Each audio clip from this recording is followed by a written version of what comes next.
Bonjour à vous, ici Coach Caps, révélateur de potentiel. Dans cette nouvelle vidéo, je vais partager avec vous l'ultime pouvoir.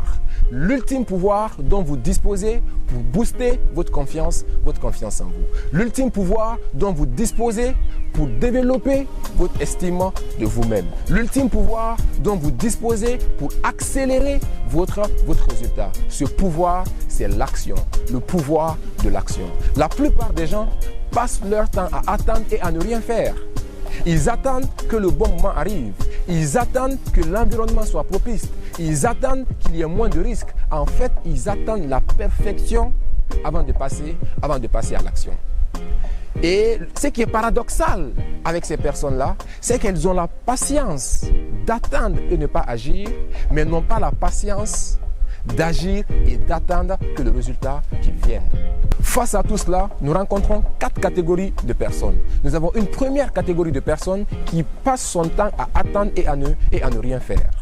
Et une deuxième catégorie de personnes, quant à elles démarrent une activité, rencontrent des difficultés, abandonnent, démarrent une nouvelle activité, rencontrent des obstacles et des difficultés, abandonnent, démarrent à nouveau une activité, rencontrent des difficultés et des obstacles et abandonnent. Finalement, ces personnes basculent dans la boucle, essai, abandon, essai, abandon, essai, abandon.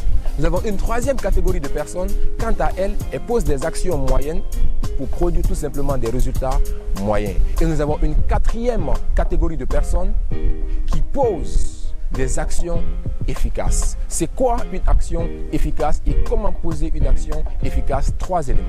Le premier élément, il faudrait que votre action, elle soit forte. Et c'est quoi une action forte? Donc avant de poser une action, posez-vous la question de savoir est-ce que c'est une action qui vous challenge? Est-ce que c'est une action qui vous sort de votre confort? Est-ce que c'est une action qui est inconfortable pour vous? Et est-ce que c'est une action qui est stressante pour vous? Si oui, l'action, elle est forte et elle s'inscrit dans la dynamique d'action efficace. Deuxième élément pour savoir si l'action, elle est efficace, il faut que l'action s'inscrive dans une dynamique globale. Il faut que l'action, elle soit inscrite dans une stratégie globale. C'est-à-dire, avant de poser une action, pose-toi la question de savoir, est-ce que cette action que je suis sur le point de poser, est-ce que son résultat me permettra de passer à un autre niveau dans la réalisation de mon objectif global? Et le troisième élément qui définit que l'action elle est efficace, il faudrait que l'action elle soit régulière. Il faut que l'action soit régulière. L'idée, c'est pas de poser des grandes actions une fois de temps en temps, mais plutôt poser des petites actions de façon régulière. Quand on retrouve ces 3 éléments dans une action, en ce moment-là, cette action elle est dite efficace. L'autre réalité à laquelle on est confronté face au passage à l'action, c'est l'inaction. Et l'inaction crée tout simplement le découragement. Et le découragement conduit à l'abandon. Et qu'est-ce qui est à la base de l'inaction? C'est la peur.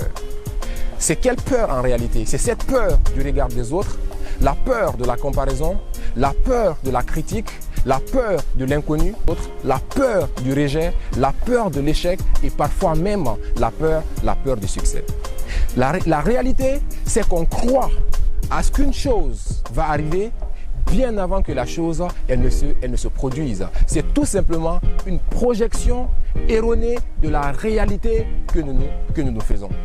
Alors l'ultime chose ou l'ultime manière qui puisse exister pour tuer cette peur, c'est de passer à l'action.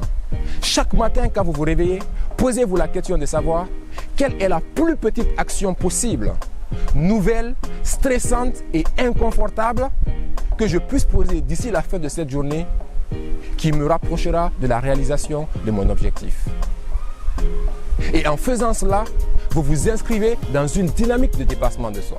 Vous vous inscrivez dans une dynamique de confiance en soi. Pour la simple raison que les limites qui nous empêchent de passer à l'action sont dans nos têtes. Et la confiance définit cette limite tout simplement.